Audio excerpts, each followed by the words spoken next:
Hola, ¿cómo estás? Soy Benito, el buen Benito. Tengo una pregunta para ti. ¿Cuánto de lo que creemos saber está basado en mentiras?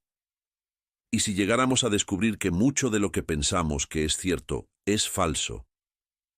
¿Qué sentido tendría nuestra vida? A muchos les hicieron creer que si pisaban el suelo descalzos se enfermaban de las anginas.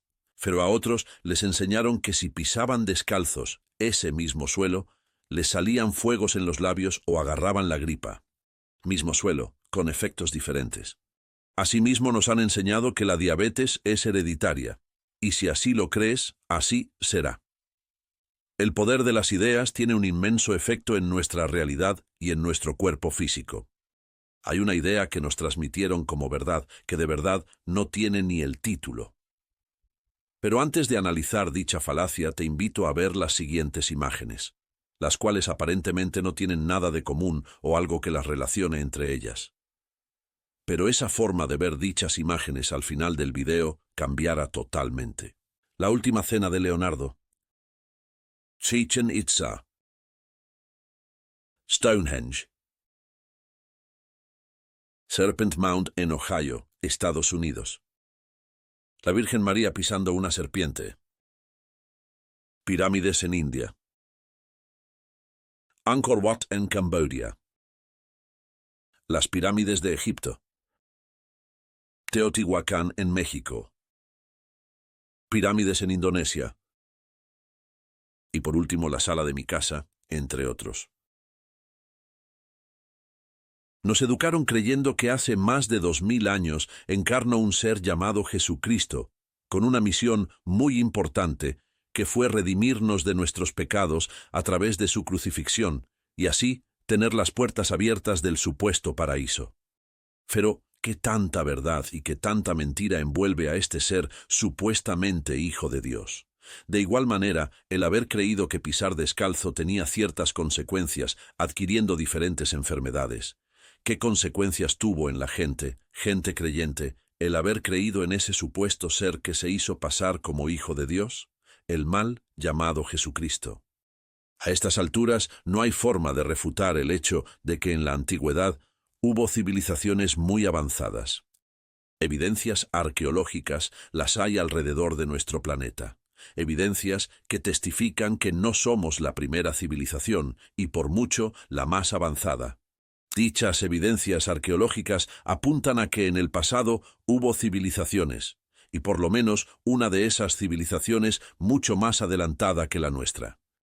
Una de las enseñanzas que heredamos de esas civilizaciones antiguas desaparecidas fue el cómo observar un fenómeno astronómico que se da todos los años en el solsticio de invierno, y que ciertos individuos malintencionados tomaron dicha enseñanza embarrándola de mentiras, ofreciéndonoslo como el mito de Jesucristo. El mito de Jesucristo lo podemos dividir en dos. Uno es Jesús y el otro es Cristo. Jesús fue un hombre físicamente como cualquier otro, pero un hombre fracasado, un hombre que tuvo como objetivo primordial liberar a su pueblo judío del yugo romano, pero repito, fracaso, ya que no pudo liberar a su pueblo y él fue masacrado aparentemente colgado en una cruz. Por eso los judíos siguen esperando a su adorable Mesías, ya que Jesús les quedó mal. Sabemos que a Jesús se le otorgaron varios aspectos como que nació de una virgen un 25 de diciembre, tenía 12 discípulos, murió en la cruz, resucitó a los 3 días, lo visitaron 3 reyes magos, los cuales iban siendo guiados por la estrella de Belén, entre otras cosas. Ciertos estudiosos del tema apuntan a que atributos que se le otorgaron a Jesús, ya algunos dioses de la antigüedad contaban con ellos mucho antes de la aparición de Jesucristo. Veamos algunos casos. Horus nació el 25 de diciembre. De una virgen, indicado por una estrella en el este, fue adorado por 3 reyes, maestro a los 12, bautizado a los 30, tuvo 12 discípulos. Hizo milagros. Horus fue conocido como la luz, oveja del Señor entre otros. Después de haber sido traicionado por uno de sus discípulos, fue crucificado, a los 3 días resucitó.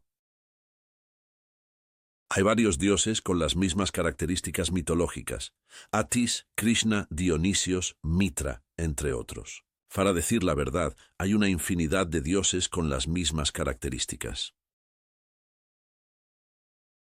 Una de las escritoras que apoyaba este punto de vista fue Acharya S., también conocida como D. M. Murdoch, siendo objeto de debate por unos y elogiada por otros, que con sus libros The Christ Conspiracy, pero principalmente con su obra The Sons of God,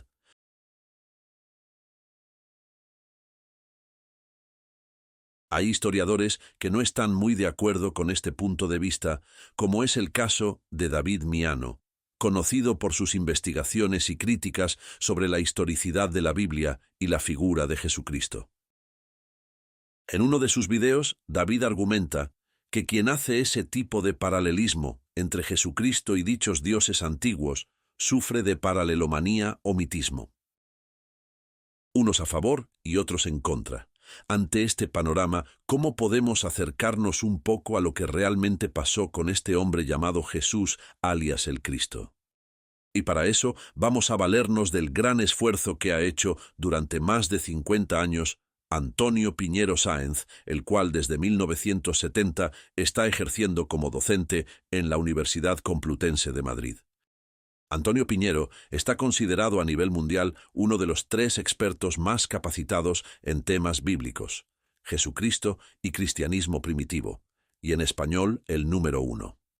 Antonio es un filólogo, historiador, académico y escritor español, especializado en la vida de Jesús de Nazaret, el judaísmo anterior al cristianismo, la fundación del cristianismo y en general en lengua y literatura del cristianismo primitivo analizadas desde una perspectiva científica.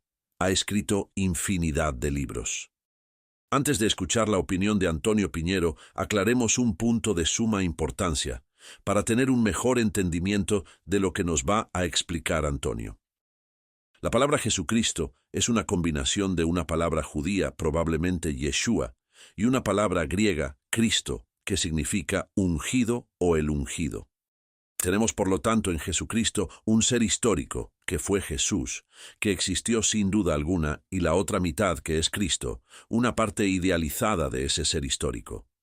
Jesús, como un ser histórico, fue un hombre fracasado, y Cristo una idealización de ese personaje histórico, una parte idealizada que nunca existió.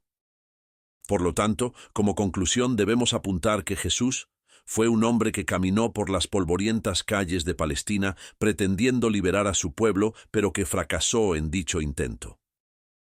Que a ese hombre a través del tiempo lo fueron divinizando, lo fueron idealizando, otorgándole atributos que nunca tuvo. Ahora, escuchemos a Antonio. Y el tercer tema en que discuten, y de los que están en el Nuevo Testamento, pues sería el proceso de salvación que yo les contaba antes al principio.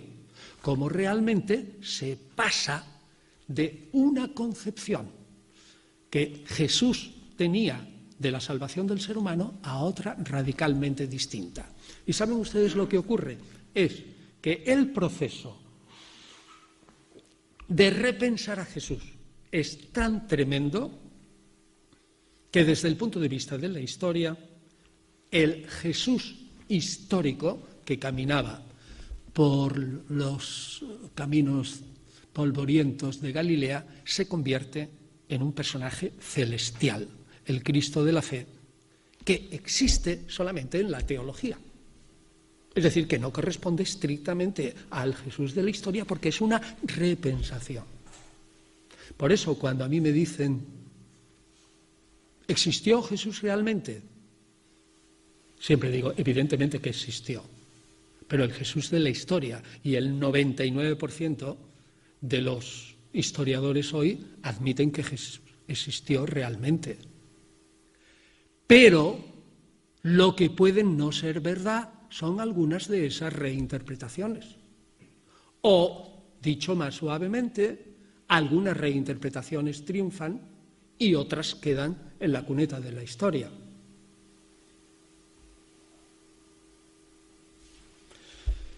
Bien, este es justamente el origen del cristianismo.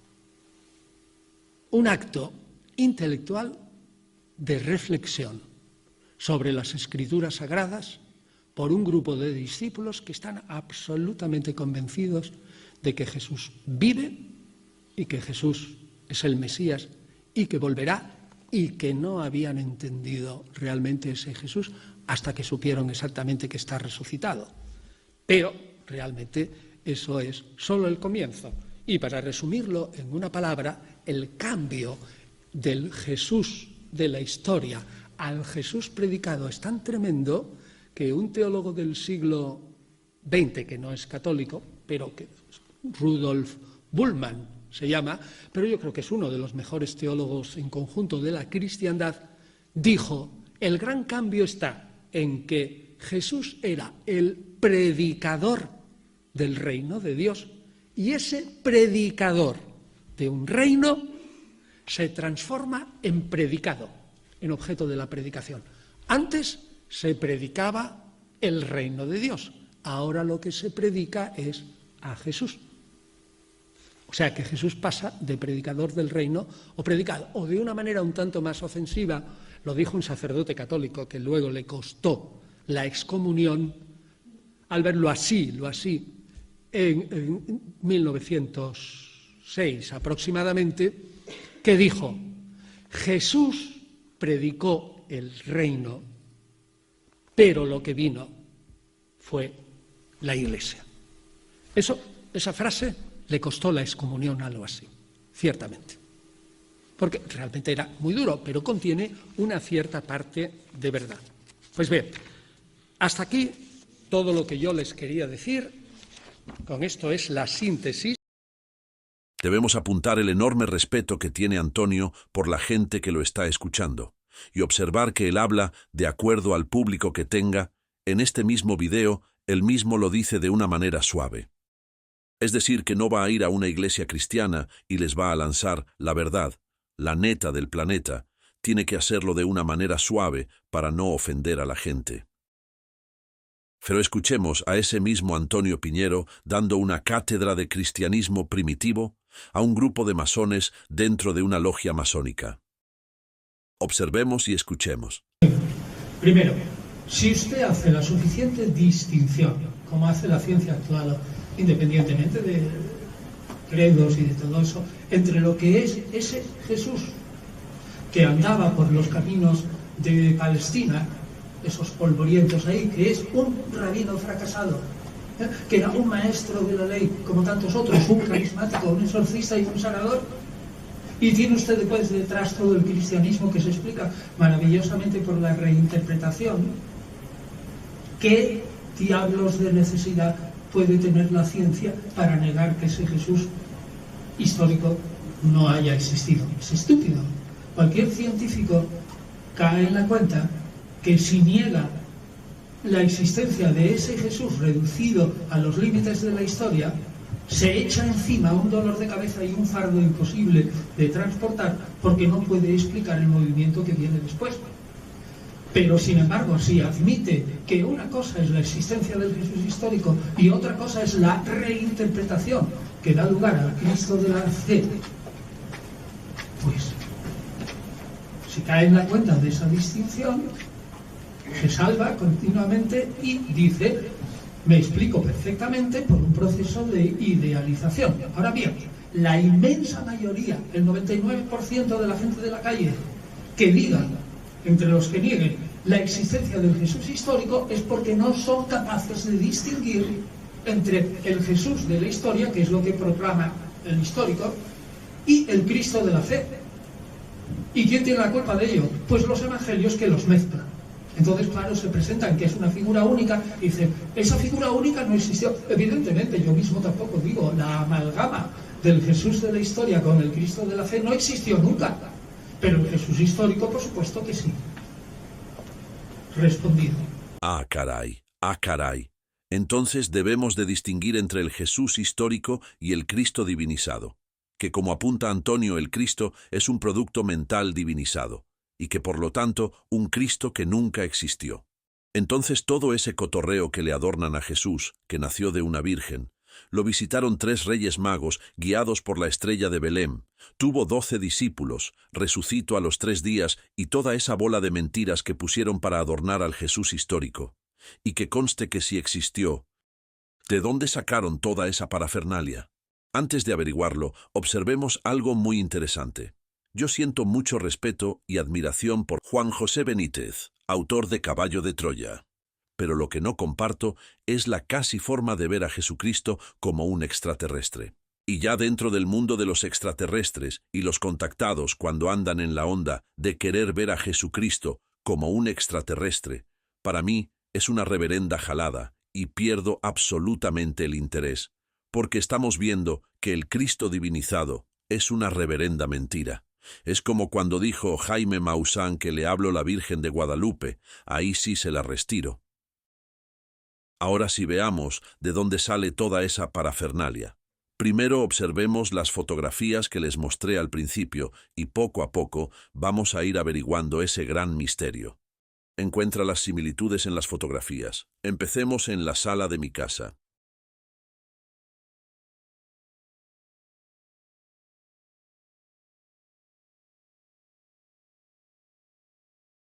En la Catedral de Chartres se puede ver ese detalle perfectamente.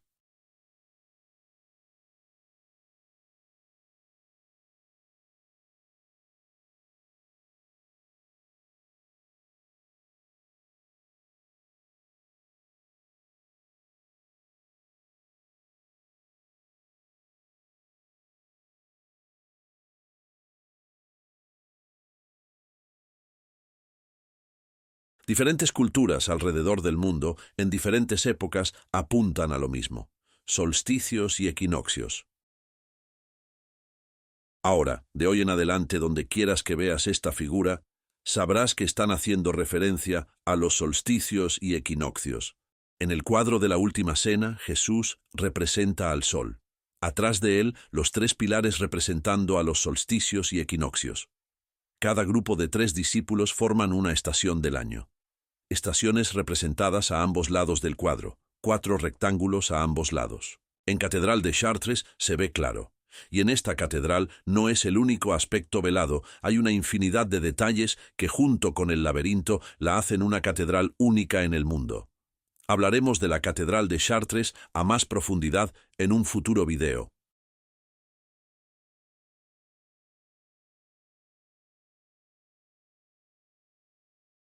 En Ohio, Estados Unidos, en Serpent Mound, podemos ver los 3 pilares de solsticios y equinoccios.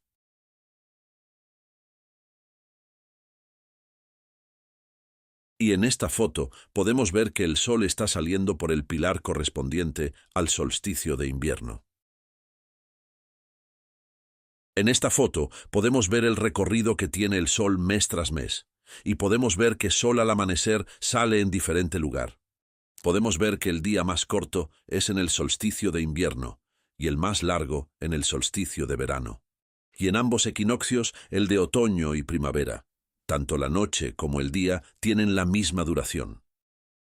Ahora ilustremos el recorrido del sol hacia el sur, partiendo del solsticio de verano hasta llegar al solsticio de invierno.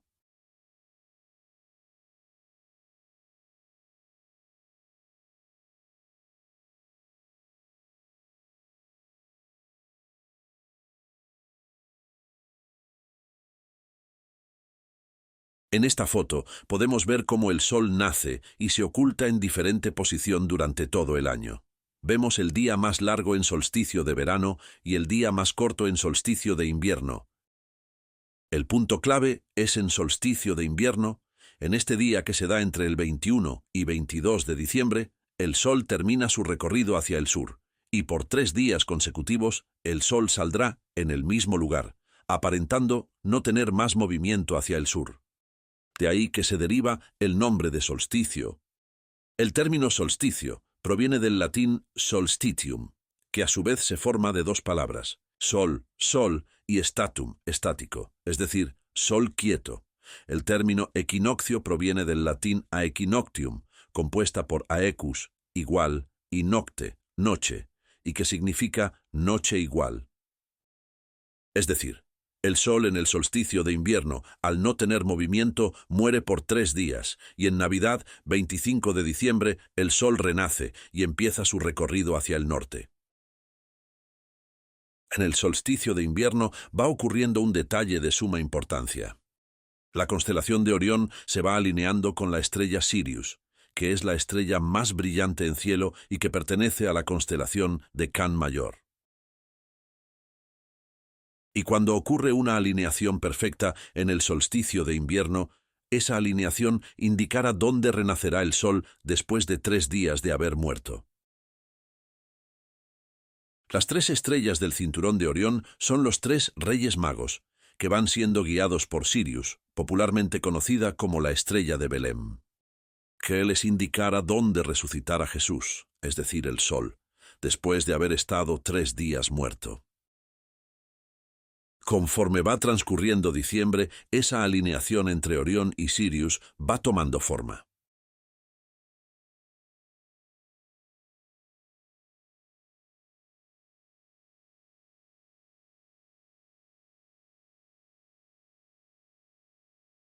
Esa alineación no la tenemos en ninguna época del año. Se va acomodando poco a poco.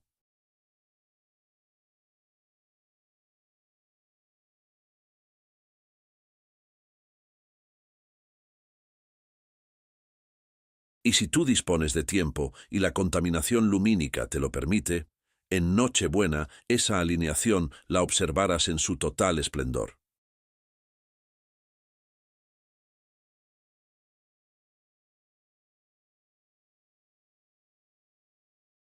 Después de esa alineación, antes de que el rey astro haga su aparición, es decir, Jesús.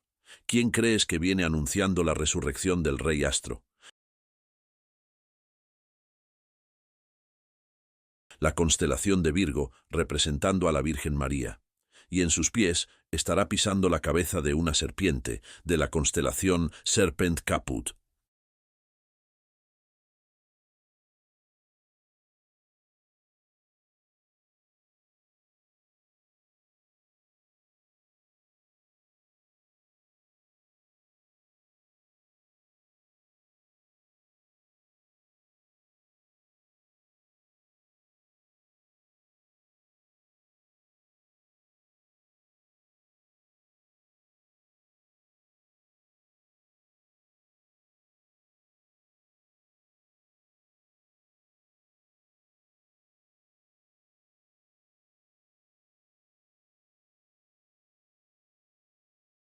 Bueno, como hemos visto en este asunto de Jesucristo, hay una parte de verdad y otro tanto de mentira.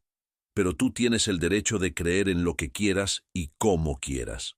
El principal objetivo de este video es hacerte reflexionar un poco, tomando en cuenta que así como nos programaron para creer que nos enfermábamos de diferentes padecimientos al pisar el suelo descalzos, de igual manera muchas personas han sido programadas con este padecimiento mental, que es el cristianismo y su eje principal Jesucristo. La pregunta es, ¿qué efectos físicos, mentales y espirituales van a tener en ti?